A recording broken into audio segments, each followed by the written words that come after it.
찬송이 지금 하는 게 중국어가 그냥 다른 거 너무 좋죠. 근데 너무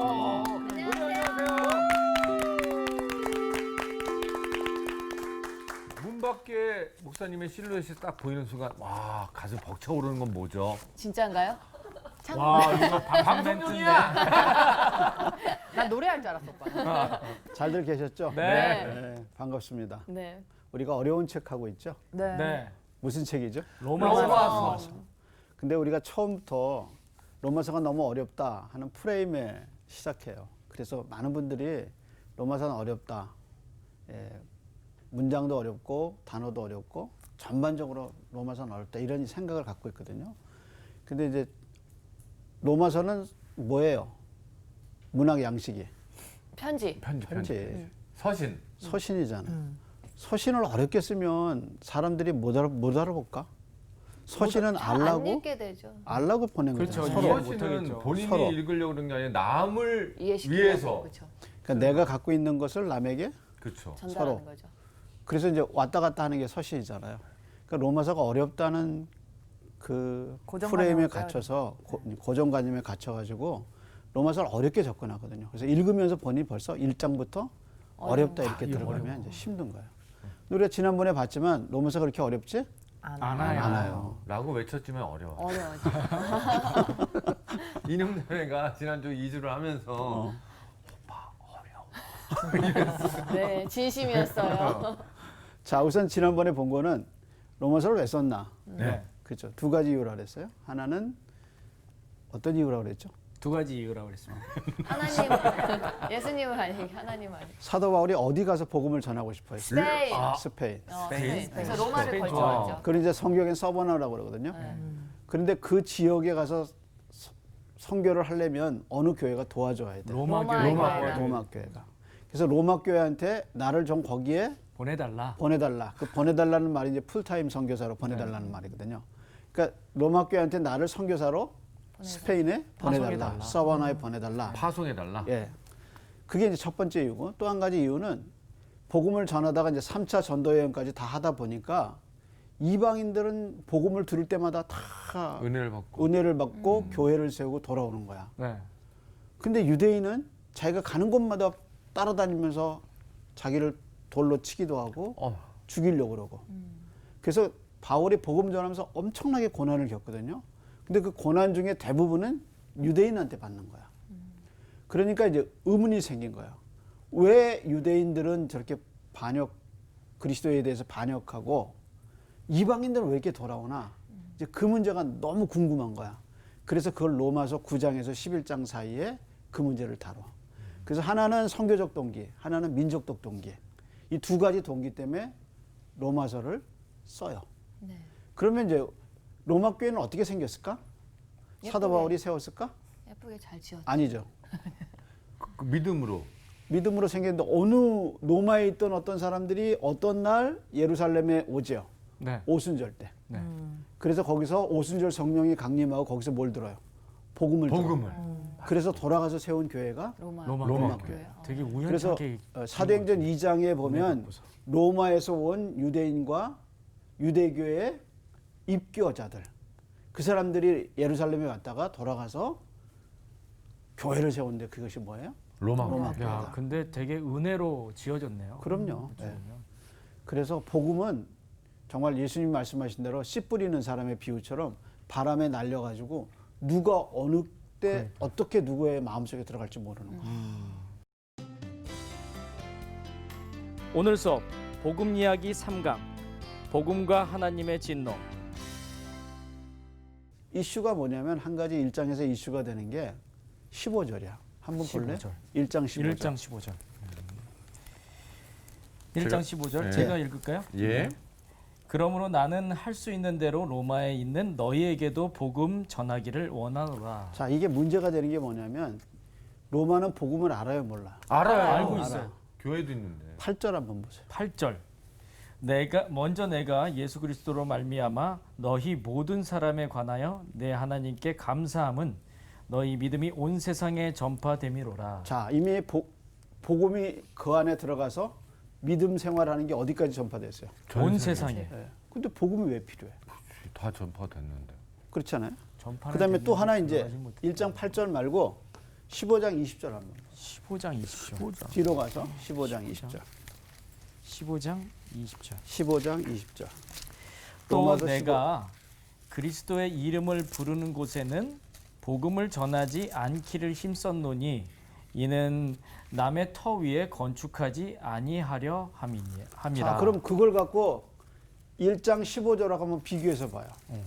바울에게 지금 정책이거든, 자기가. 네. 15장 20절에 뭐라 그랬어요?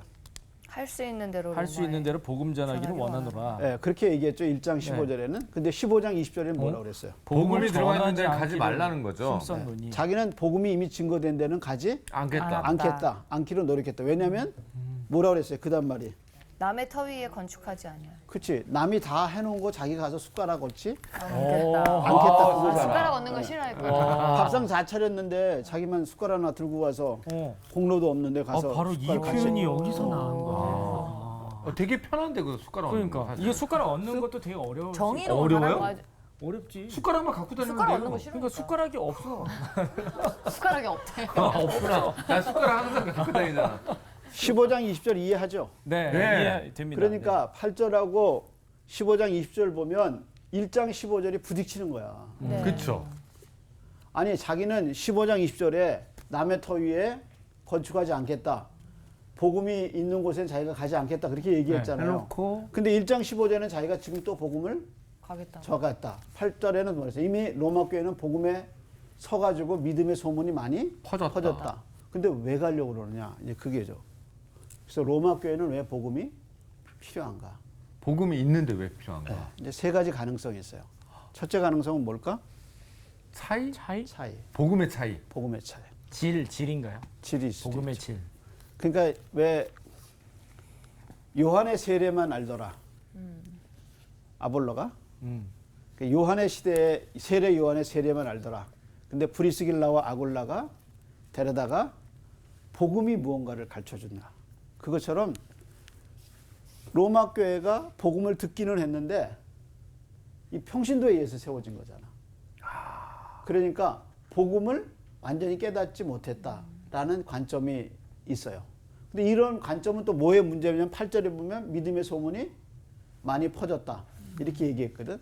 그러니까 바울이 얘기하는 복음을 로마 교회가 갖고 있는 복음과 차이가 있다.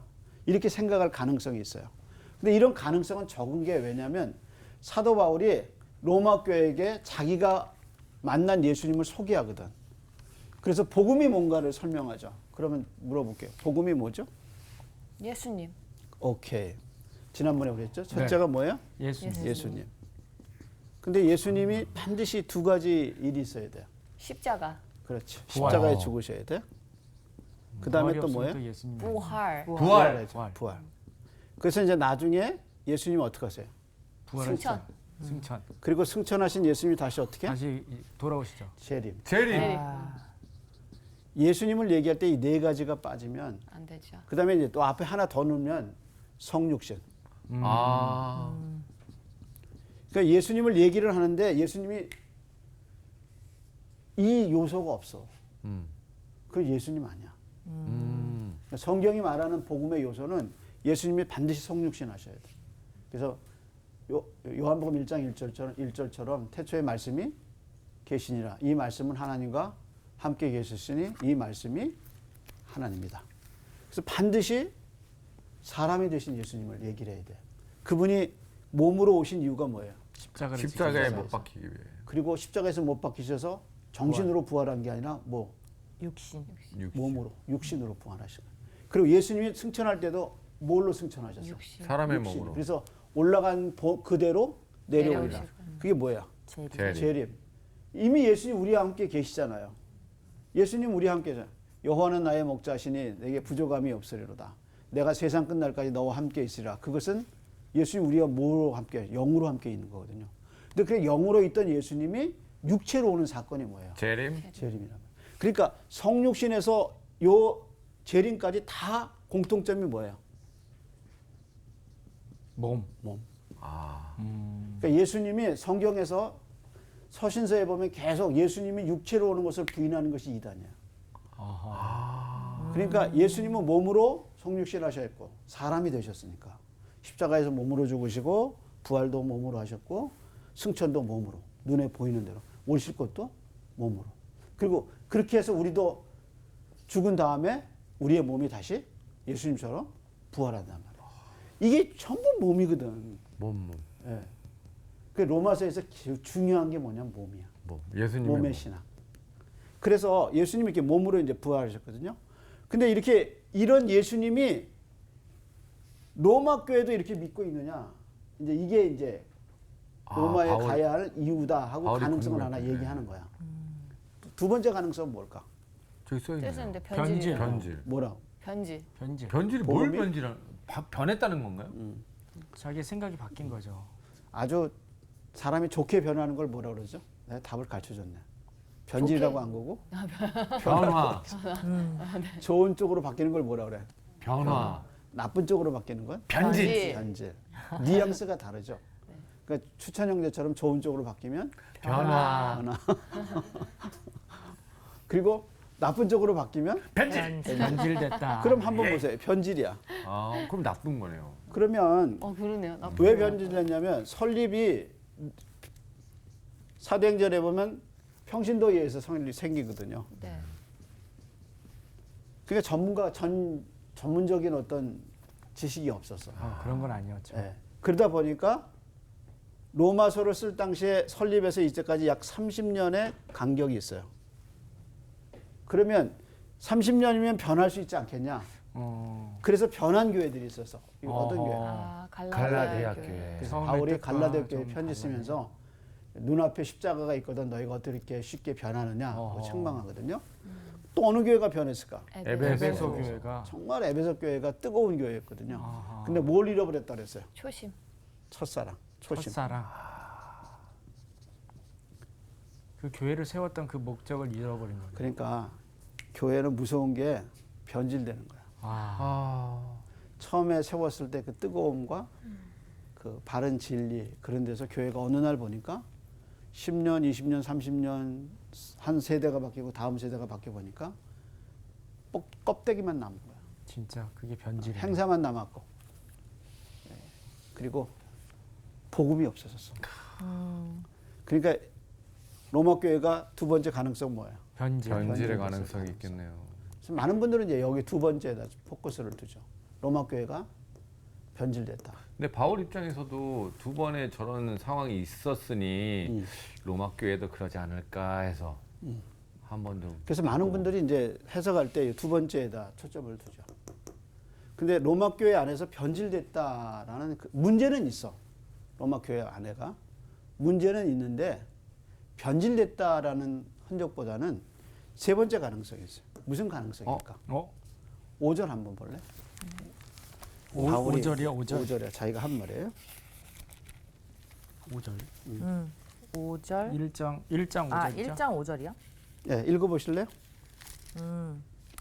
그로 말미암아 우리가 은혜와 사도의 직분을 받아 그의 이름을 위하여 모든 이방인 중에서 믿어 순종하게 하나니. 그래서 바울을 누구의 사도라고 그러죠? 이방인. 이방인의 사도라고 그러죠. 그러니까 바울은 이방인에 대한 사명이 있어. 그래서 바울은 로마에 꼭 가보고 싶어. 왜냐하면 복음을 전하기 위해서. 그 다음에 또 14절 한번 보세요. 14절 헬라인이나 야만인이나 지혜 있는 자나 어리석은 자에게 다 내가 빚진 자라. 이게 빚이 졌다는 게 이제 갚아야 되는 거잖아. 예. 반드시 갚아야 돼. 그래서 로마 교회 안에도 복음이 들어가 있기는 하지만 강준 형제 예배 드릴 때 그 앉아 있는 사람들이 다 예수님의 이런 진리, 성육신, 십자가, 부활 이걸 다 믿고 예수님 참된 복음을 믿어서 다 구원받은 사람일까? 그렇진 진짜 않죠. 어려운 것 같아요. 근데 그게 그 교회에 있는 한 바뀔 가능성이 있죠. 그렇게 될 가능성이 있지만 다 부족한 사람들이 모이니까. 그러니까 로이드 존슨은 설교론을 할 때 목회자가 설교자가 저지르기 쉬운 가장 큰 오류가. 실수가 뭐냐면 이 사람들이 다 구원 받았을 거라고 생각하고 시작한다는 거예요. 전제를 그렇게 해. 그러니까 설교를 시작할 때 이 사람들이 다 구원 받았으니까 그 다음에 구원 이후의 이야기를 그 이야기를 그걸 설교한다는 거죠. 안 받은 사람. 그게 이제 로이드 존스가 얘기하는 말이에요. 그러니까 이제 그런 관점에서 사도 바울이 로마 교회가 비록 복음을 받아서 믿음의 소문이 있지만 자기는 이방인의 사도로서 부름받고 그 교회에 가서 뭐를 전하고 싶은 거야. 복음을. 이게 이제 설교자의 마음이죠. 그래서 설교자가 우리 교인들이 다 구원 받았다고 생각하면 오해예요. 끊임없이 뭘 들어야 돼요? 복음을 들어요. 맞아요. 그 말씀 맞아요. 맞는 거 계속 같아요. 들어야 돼. 우리도 복음을 알지만 끊임없이 누구 얘기를 들어야 돼요? 예수님 예수님 얘기를 말. 들어야 돼요. 예수님. 저도 지난주에는 복음을 받은 것 같아요. 그래요? 근데 이번 주에는 그냥 가서 그냥 앉아만 있었던 것 같아요. 이런 경우도 가끔 있거든요, 그러니까. 사실. 복음이 들어왔다 나갔다 해요. 좀 붙잡고 계세요. 그게 아니야. 제 통장과 같아가지고 잠깐만 돈이 왔다 이렇게 스쳐 지나가듯이 복음이 그럴 때도 있어요. 그러니까 어떤 때 정말 화나는 거는 설교 40분 내내 예수님 얘기 하나도 안 해요. 예수 얘기가 없어요. 예수 얘기가 없어. 복음 얘기가 그럼 없다는 거. 설교가 아니지 않나? 그러니까 사도 바울이 로마 교회를 바라보면서 자기의 소명, 그 다음에 복음을 그 사람들이 다는 아닐 거라는. 그래서 복음을 들어야 한다는 그런 빚진 자의 마음. 그것이 이제 세 번째 가능성이죠. 그래서 저는 이제 이 세 가지 가능성 중에 이 세 번째가 더 가능성이 있다고 생각해요. 변질은 없었다는 말씀이시네요. 변질이 없었다는 관점이 아니라 있었겠지만 이게 더 크진 큰 않네. 거예요. 세 번째가 가장 큰 거지. 복음이 없다. 본인이 이방인의 사도로 헬라인과 유대인과 모든 자들에게 빚진 자의 마음을 갖고 있어서 어떻게든 로마에 가보고 싶었어요. 그래서 로마하고 교제하면서 여기에 도움을 받아서 스페인의 서버나에 선교사로 나가게. 그래서 이제 이런 동기 때문에 얘기하죠. 그런데 그러면서 자기 얘기를 하는 거야. 뭐라고 그랬어요? 복음을 부끄러워하지 부끄러워하지 않은. 로마에 그렇게 가고 싶은 이유가 이건데 자기는 복음을 부끄러워하지 않는다. 그럼 부끄러워하지 않는다는 말은 무슨 뜻일까? 자랑스럽다. 예수님 이야기하기를 되게 자랑스럽게 여기. 자랑스럽게. 그걸 이제 반어법으로 뭐라 그랬어? 부끄러워하지 않는. 부끄러워하지 않는다. 그래서 어떤 분들은 이거 두 가지 가능성을 얘기해. 아까 얘기했처럼 반어법으로 또 하나 가능성은 뭐냐면 복음을 전하면서 뭘 받을까? 담대함. 이제 전하면서 담대함이 생기기 전에 뭐? 은혜 은혜 생기기 전에 생기기 전에. 생기기 전에. 복음을 전하면서 얼마나 믿음. 복음을 받는 거 아니에요? 복음을 전하면서 복음을 전하면서 네. 편하게 전하는 건 아니죠. 네. 아, 그 막 고난. 압박감, 막 고난, 그렇지. 힘듦. 고난을 받아. 그래서 바울이 고린도서에서 자기가 얼마나 많은 고난을 받았는가를 얘기를 하잖아요. 그리고 디모데에게 뭐라고 그랬냐면 너는 복음과 함께 뭘 받으라? 고난. 고난을 받으라. 그러니까 고난 받기를 두려워하지 말라. 말아라. 말라. 고난 받기. 그러니까 복음은 고난이 와. 그걸 어떻게 부끄러워하지? 부끄러워하지 않았다. 않았다. 당연한 거라 생각. 당연하게 생각했다. 야, 그 대단한 거다, 진짜. 그러니까 쉬운 일이 신앙생활하면서 핍박을 받거나 어려움을 당하는 건 당연한 거. 당연한 거다. 아니야. 오히려 그래서 그게 오히려 잘 나는 가고 그게 있는 오히려 증거네. 자랑. 그래서 나중에 뭐랬냐면 내가 내 몸에 그리스도의 흔적을 가졌다. 그렇게 얘기하죠. 그러니까 바울은 복음이 얼마나 소중한 건가를 알았어. 그리고 하나님이 그것을 자기에게 질그릇 같은 자기에게 그 보배를 맡겨주셨기 때문에 자기 어떻게든지 복음을 전하려고 이제 이렇게 쭉 얘기를 하죠. 그래서 복음을 어떻게 했어요? 부끄러워하지 않은. 이해하시겠죠? 네. 네. 어려워요? 아니요. 쉽습니다. 그래야 내가 좀 힘이 나지. 어려우면 쉽게 설명해 주시려고 그랬던 거 아닌가요? 그러니까 로마서 우리가 지금 15장을 중심으로 지금 보고 있잖아요. 네. 네. 쭉 앞에서 봤듯이 쭉 따라가니까 이해가 돼요. 네. 저희는 자. 이해가 되는데 목사님이 2번 같은 느낌이에요. 고난.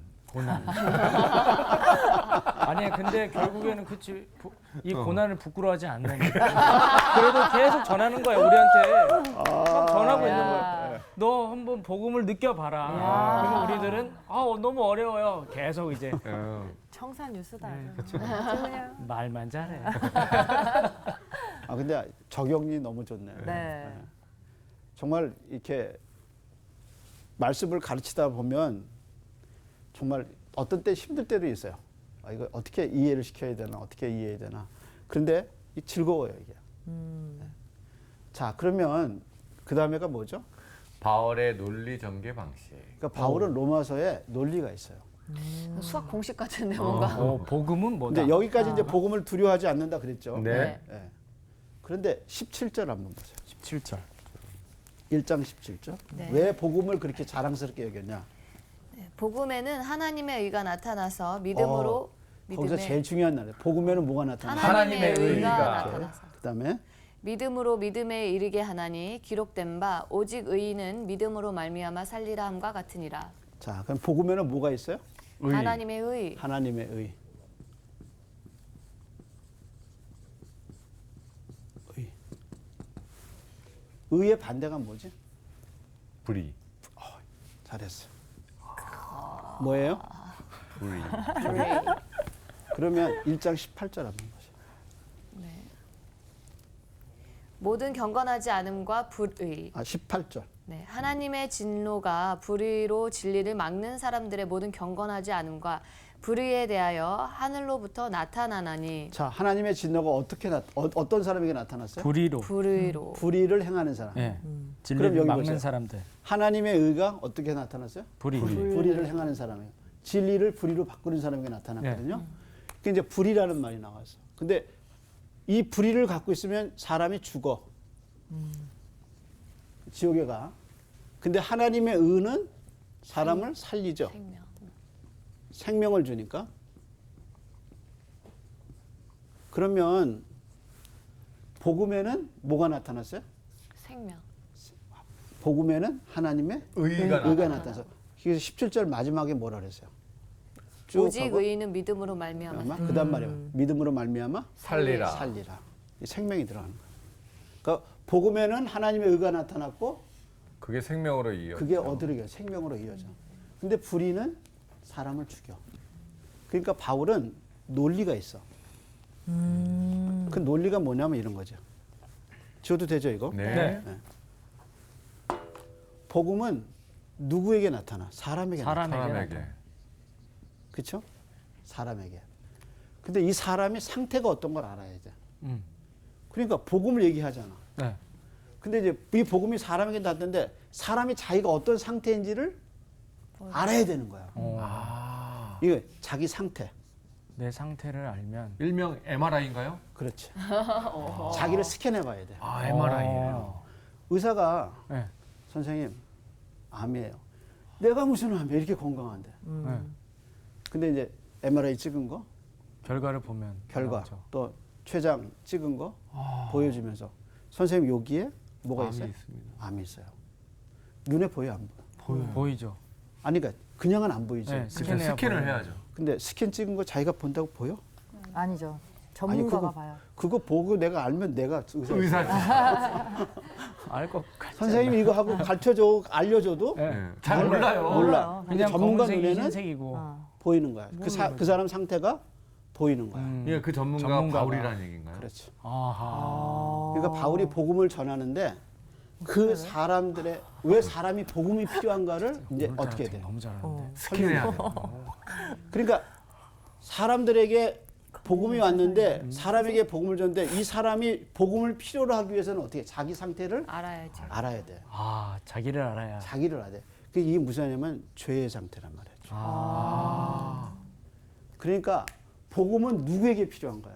사람에게 필요한 사람에게 필요한데 그 사람이 의인이면 필요가 없어요. 없어. 죄인이어야 돼. 뭐 해야 돼? 죄인. 죄인이어야 돼. 근데 근데 다 본인이 이제 죄인이잖아. 뭐라는 걸 알아야 되는 거야. 죄인이라는 걸 알아야 되는 거죠. 다 죄인이잖아요, 우리는요. 근데 이제 죄인. 십자가를 알기 전에는 본인이 죄인인지 알아 몰라. 모르죠. 모른다. 모르지. 자기가 스캔하기 전에는 영적으로 스캔하고 찍어보기 전에는 자기가 모르는 거. 모르는 거야. 그나마 내가 죄인인 그러니까 걸 바울이 이제 알아요. 그 다음에 복음을 얘기한 다음에 자연히 그 다음에 무슨 얘기를 해야 될까? 이제 복음에 대해서 얘기해. 그러니까 복음을 얘기를 했어. 네. 복음은 예수님이 우리 위해서 죽으신 거다. 네. 그분이 성육신 하셔서 이 땅에 오시. 십자가에서 죽으시고 부활하시고. 부활하시고 우리 죄를 씻어 주셨다. 그리고 이제 그 복음을 얘기를 한 거야. 네. 근데 이제 왜 복음이 필요하냐? 죄. 죄 때문에. 그러니까 이제 바울은 다음에 복음 얘기를 했어. 그럼 그 다음에 무슨 얘기야? 죄. 죄의 얘기라. 죄에 대해 얘기해야지. 그게 이제 바울의 논리란 말이야. 그래서 복음을 얘기하면서 사람에게 전했는데 이 사람이 어떤 상태가 상태이다. 죄. 그럼 죄는 반드시 하나님의 진노를 가져와. 하나님은 죄를 그냥 못 봐. 그러니까 인간이 어느 밑에 있는 거야? 죄에 있는 하나님의 진노 아래 있단 말이야. 그러니까 복음을 17절까지 얘기하고 자연히 그다음에 무슨 얘기를 해야 돼? 죄의 얘기. 죄의 얘기, 하나님의 진노 얘기를 하는 거야. 이해하시겠죠? 네. 그래서 십자가를 십자가를 받아들이기 전에는 자기가 죄인인지 몰라. 내가 그래도 괜찮게 살았지. 잘 살고 있는 줄 알아. 내가 잘 살고 있지. 내가 참 그래도 의롭지 이렇게 생각하고 내가 너보다 낫지 이렇게 생각하고 살았는데 어느 날 십자가의 복음을 딱 들으면서 자기가 깨지는 거야. 아, 내가 죄인이구나. 그게 이제 뭐가 들어온 거예요? 복음이 복음이 들어온 들어온 거죠. 거죠. 그래서 복음은 사람에게 가는데 그 사람의 상태를 어떤 상태인가 알아야 이제 그래야 복음을 필요하지. 그래서 예수님이 이렇게 얘기하셨잖아요. 내가 온 것은 의인을 부르러 온 게 아니라 뭐야? 죄인을 부르러 왔다. 그리고 의원을 얘기하시면서 의원은 누구에게 쓸 때 있어요? 병자에게. 병자에게. 그 본인이 병인 걸 알아야 되는 거야. 그래서 이제 바울은 그 다음부터 인간이 얼마나 병든 존재인가를 얘기하지. 이것이 이제 1장 끝까지 가. 그리고 이제 이게 3장까지 가. 어허. 그러니까 그걸 읽어보면 야, 이거 진짜 내가 죄인이구나. 그게 이제 느껴져. 자, 그럼 18절 한번 볼까요? 18절이요.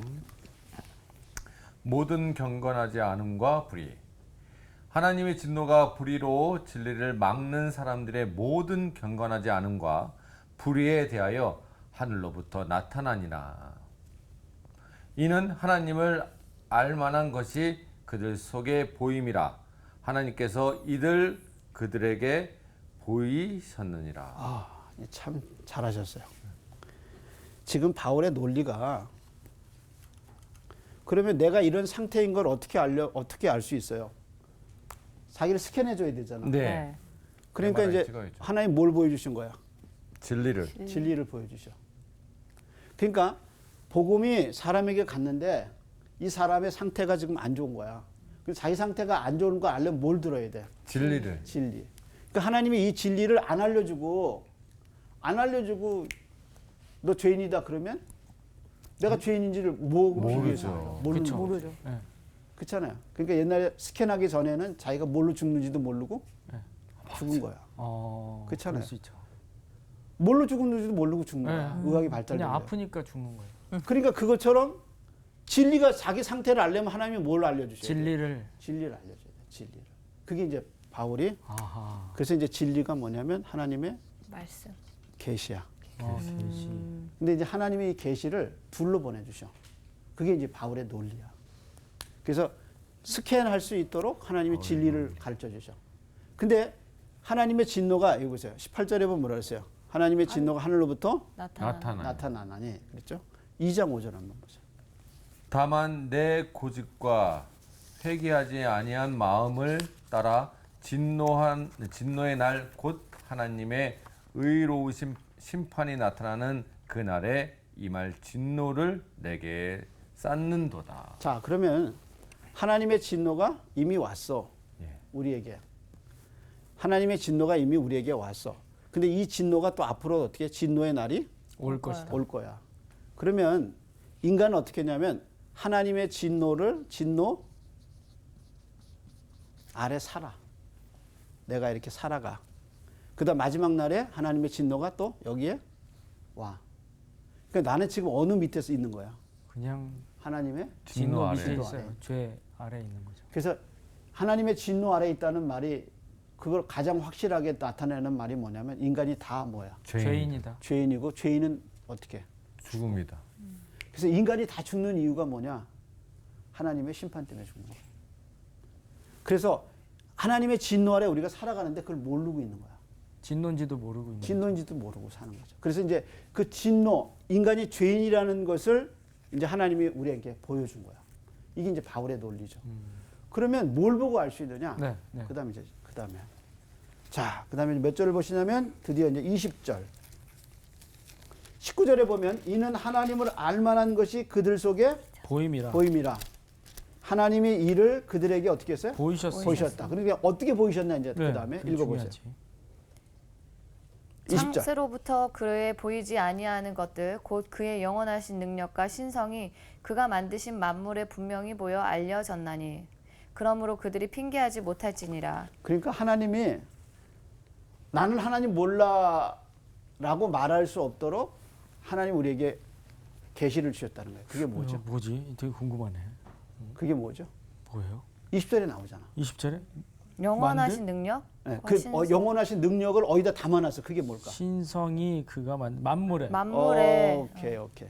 만물 모든 이 세상을 누가 창조하셨어? 하나님이 그걸 살펴보면 하나님의 신성이 들어가 있어. 아침에 해 뜨고 밤에 해 지고 해지고 한 번도 어긴 적이 있어요? 어긴 적이 그거 어긴 적이 없대. 어긴 적이 있어요? 없어요. 없죠. 야, 이거 낮이 지나면 뭐가 와? 밤이 와. 밤이 와. 그리고 봄이 되면 새싹이 돋아. 새싹이 돋고 겨울이 되면 눈이 와. 와요. 춥고 배고프고. 누가 정했어? 하나님이. 사람은 태어나 모든 인종에 관계없이 다 뭐로 태어나요? 어머니의 몸을 통해서 태어나. 그리고 눈이 있어 만물을 보고. 그래서 사람들이 살아가면서 뭐를 통해서 자기를 발견해? 만물을 통해서 만물을 통해서. 엄마 품에 있으면 애들은 어때요? 되게 그게 편해요. 너무 편하죠. 그래서 젖을 먹고 젖된 아이처럼 편안하게 새근새근 잘 수 있는 건 뭐야? 어디에 있기 때문에? 엄마 품 안에 있는 자연에 있기. 자연 엄마 안에 품에 있기 때문에. 우리가 자연의 소파에 앉아 있는 것보다 자연 그 벤치에 앉아 있어 부는 바람, 팔랑팔랑 되는 그 바람 속에 나뭇잎 사이에서 햇살 비치는 야. 그리고 앞에 물 와. 그리고 그 땅 밑에 맨발로 꾸무럭꾸무럭대고 오. 그 흙을 대지를 닿았을 때 그 와. 느낌 있잖아. 그 느낌이지. 네, 그 편안한 느낌. 근데 이게 어렸을 때는 몰랐는데요. 나이가 들면 들수록 자연이 더 그리워지더라고요. 어렸을 때는 그냥 도시에서 지내는 게 너무 행복했는데 저도 조금 이제 아빠가 되고 나이가 드니까 이 자연이 너무 좋고 자연에 있으면 그냥 힐링이 되더라고요. 자연으로 이제 돌아갈 때가 돼서 그렇죠. 그죠? 이게 또 하나님의 진노뿐만 아니라 내 진노를 만들게 돼요. 아니 너 이제는 진정한 복음을 받을 때가 됐어. 실내 장식에 모든 실내 장식이 뭐를 흉내는 거예요. 자연을 흉내. 자연 흉내는 거예요. 친환경주의 막 아니, 이런 거 많잖아요. 맞아요. 냉장고 에어컨 바람 뭐라고 그래? 자연 바람 그러잖아요. 네, 그렇잖아요. 그거 다 뭐예요? 자연 흉내는 거죠. 그만큼 자연스러운 걸 좋아하게 되는 거죠. 그러니까 우리는 자연을 떠나서 존재할 수가 살 수가 없어요. 없네요. 근데 그 자연을 누가 졌냔 말이야. 하나님이 하나님. 이건 그게 부인할 계시라고. 수가 없다. 그게 완벽하네. 자연 계시야. 그래서 하나님이 우리에게 이 자연을 주시면서 자기의 신성을 그 안에 담아놓으셨어요. 근데 이제 인간이 그 자연을 보면서 하나님을 생각하지 않고 달을 생각하고 달신을 섬기고 해를 보고 해신을 섬기고 어허. 문제. 거대한 폭포를 바라보고 그 폭포를 신으로 섬기고 심지어는 큰 나무 보고 어때요? 나무 보고 이 나무가 우리 마을을 지켜준다 이렇게. 어허. 눈앞의 것만 보는 거죠. 그러니까 그게 이제 인간이란 말이야. 그래서 큰 그림을 하나님이 주신 것을 우상으로 만들어 버리는 거야. 그게 이제 인간의 모습이죠. 진짜 생각해 보니 그러니까 그게 뭐냐면 진리를 뭐로 바꾸는 거야? 죄로. 불의로 바꾸는 거야. 그래서 하나님이 진리를 계시로 주셨는데 이거를 뭘로 바꿔요? 불의로. 그래서 우상을 만드는 거야. 자, 그다음에 근데 자연 계시는 또 뭐가 약점이 있냐면 하나님이 살아 계시구나. 아, 이거 뭔가 이거 그냥 생긴 게 아니다라는 인상은 주는데 문제는 거기에 예수 그리스도가 없어요. 없는 거야. 그러니까 그분의 인격을 모르는 거야. 아하, 그럴 수 있죠. 네. 왜 인격이라는 건 뭐야? 말하고 행동하고. 얘기하고 대화하고 네. 내가 누군가를 볼수 알려줘야지. 그러니까 하나님이 얼마나 아름다우신 분인가를 알려주는데 그분이 어떤 계획을 갖고 있는 거는 우리가 몰라. 네. 그래서 하나님이 두 번째 주셨어요. 그게 뭐예요? 사이버. 성경 계시야. 1장 2절 봐봐. 1장 2절. 1장 2절. 그걸 바울이 뭐라고 얘기했나 한번 보세요. 네, 이 복음은 하나님이 선지자들을 통하여 그의 아들에 관하여 성경에 미리 약속하신 것이라. 오케이. 뭐에 어디에 약속하셨어요? 성경에 미리 약속. 성경의 약속하신 주제가 뭐야? 것이라. 예수님. 그래서 이 아들에 관하여 어디에? 성경. 성경에. 성경에. 그래서 성경 계시가 특별 계시야. 그래서 이 성경의 주제가 뭐야? 예수님. 예수님이 오신다. 야, 성경의 주제. 그럼 하나님이 두 가지 계시를 주신 거야. 자연 계시와 성경 계시. 계시. 성경. 근데 거기에 대한 인간의 반응이 어떤가? 그다음에 한번 보세요. 인간의 반응이 어떤? 예, 이렇게 보고 자, 21절. 21절. 하나님을 알되 하나님을 영화롭게도 아니하며 감사하지도 아니하고 오히려 그 생각이 허망하여지며 미련한 마음이 어두워졌나니. 자, 하나님을 알되 어떻게 해서 하나님을 영화롭게도 안 하고, 아니하고 감사하지도 아니하고 감사하지도 아니하고 오히려 그 생각이 허망하여지며 미련한 마음이 미련한 어두워졌어. 아, 하나님 입장에서 이런 싸가지 없는 이렇게 되면 그다음에 한번 보세요. 또 그다음에. 그다음 아 스스로 지혜 있다 하나 어리석게 근데 되어 또 그렇게 하면서도 자기는 뭐래? 난 지혜 똑똑하다, 지혜롭다. 그다음에 계속해서 썩어지지 아니하는 하나님의 영광을 썩어질 사람과 새와 짐승과 기어다니는 동물 모양의 우상으로 바꾸었느니라. 자, 그래서 사람이 어리석게 돼서 만든 결과가 뭐야? 죽음. 아니, 죄. 사람이 이렇게 하나님의 계시가 왔는데 어리석게 됐다 그랬잖아요. 네. 근데 우상. 스스로는 지혜롭다 그랬죠. 네. 그래서 하나님의 영광으로 뭘 만들어 버렸어? 우상을 우상. 만들어. 우상 숭배. 바보 같은 거야. 이게 어찌 보면 되게 뭘로 무지한 만들었어요? 우상. 우상. 하나님이 주신 걸로. 그러면 이제 우리가 보면 거기 우상의 종류가 나왔죠. 네. 뭐라고 네. 나왔어요? 나무와 나무와 동물. 썩어질 사람과 새와 짐승과 기어다니는 동물 모양의 우상. 우선 한번 잘 봐. 네. 썩어지지 아니하는 하나님의 영광을 뭘로 바꿨어요? 썩어질 사람. 썩어질 그러니까 사람을 뭘로 삼는 거예요? 사람이 우상이 되었어. 사람이 우상이 돼요. 그다음에 또 뭐예요? 새와 짐승과 짐승과 기어다니는 기어다니는 동물 동물 모양의 모양의 우상. 모양의 우상. 우상. 에휴, 이건 원시 시대나 그랬지 이렇게 얘기했죠. 네. 아, 지금도 그래요. 근데 한번 보세요. 스타는 어디서 나왔죠? 스타요? 아이돌. 아이돌. 모든 사람이 뭐를 갖고 있어요? 스타성을 갖고 있어요? 우상을 갖고 있어요. 아, 우상 갖고 있구나. 우선 스타라는 말이 뭐예요? 아이돌이요. 아이돌이냐? 그러면 왜 사람들은 환호하죠? 인기가 멋있으니까. 많아서 멋있고. 그게 뭐야? 우상. 그게 우상이 될 수 있는 거죠. 우선 애들이 우상되잖아요. 모든 집안의 움직임의 아, 집에서 중심은 누가 돼? 또 아이가 아이들. 그리고 내가 우상이 될 때가 있고. 한때는 진짜 우상이라는 말을 방송에도 엄청 많이 썼어요. 우리 요즘 시대의 우상이시죠? 맞아, 맞아. 이런 얘기를 정말 많이 할 때 항상 그렇게 그럼요. 진짜. 그러니까 한 사람이 각광을 받는 게 사실은 우리 쪽에서 보면 우상이야. 근데 한번 집에서 생각해봐. 모든 행사는 누구를 중심으로 움직여요? 스타. 우상. 아이들. 다 사람이야. 사람. 그렇네요. 근데 원래 그 집의 주인은 누구셔야 돼요? 하나님이 하나님. 그래서 이 집의 주인은 그리스도십니다. 근데 현판은 그렇게 달아나. 네. 문구는 그렇게 달아나. 근데 그 집을 움직이는 건 다 누구야? 사람. 사람이 다 움직여. 사람이 다. 애가 주일날 그렇지. 교회를 가야 되는데 애가 어디를 가야 돼. 네. 그럼 온 집이 다 예배를 놔두고 그렇지. 이런 거죠. 걔한테 다 움직여. 학원 가야 돼. 학원 가야 되니까. 근데 이제 교회를 예배가 못 가는 중심인데 예배는 먼저지. 거야. 근데 예배 내일 드리고 모레가 가면 되잖아. 수능이면 이제 학원 가야지. 예배 오전에 드리고 가면 되잖아요. 그러니까 하나님의 영광, 그러니까 하나님의 영광이라는 말이 하나님 우리한테 주신 정말 놀라운 것들이잖아요. 근데 그것이 누구에 의해서 자꾸 움직여요? 사람에 썩어질 의해서 사람에서. 계속 바뀌고 있어. 그럼 이제 여러분 생각하기를 아유 그러면 짐승은 아니지. 근데 이스라엘 백성이 광야에서 나와서 애굽에서 나와서 광야에서 뭘 만들었어요? 금송아지. 송아지. 근데 그 송아지가 무슨 송아지야? 금. 금이야, 금. 왜 송아지를 금으로 했을까? 귀했을까? 그러면 지금 시대 우리를 움직이는 게 뭐예요? 돈이요. 돈이야. 돈도 그러니까 짐승 우상이 사실은 돈인 돈이야. 거죠. 아, 그러니까 이런 하나님의 영광을 다 인간이 뭘로 만드는 거야? 우상으로. 우상으로 만드는 거야. 우상이 그게 아닌 게 없네. 하나님의 저주하라는 거야. 그러니까 끊임없이 자신이 우상이 되지 않게 해야 되고 사람이 우상이 되지 않고 돈이 우상이 되면 안 돼. 그래서 이게 하나님의 싫어하시는 거예요.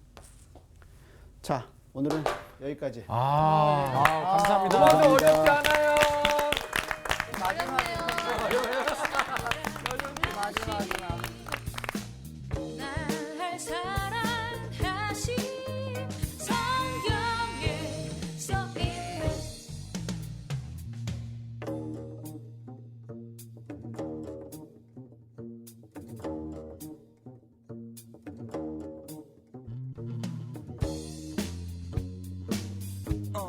the love of Jesus. Yeah, let me tell you this. He left. 이번 주 퀴즈입니다. 요셉이 형들에 의해서 팔려가게 된 나라는 어디일까요? 1. 세겜 2. 애굽 3. 미디안. 정답을 아시는 분은 CBS 성서학당 홈페이지에 정답을 올려주시거나 우편으로 보내주시면 됩니다. 선정되신 분들에게는 대한성소공회에서 발간한 성경 통독을 위한 최고의 자습서 성경 2.0, 세상을 바꾸는 복음 매거진 크리스채너티 투데이 1년 정기 구독권, 성서학당 선생님들의 저서 중 하나를 드립니다.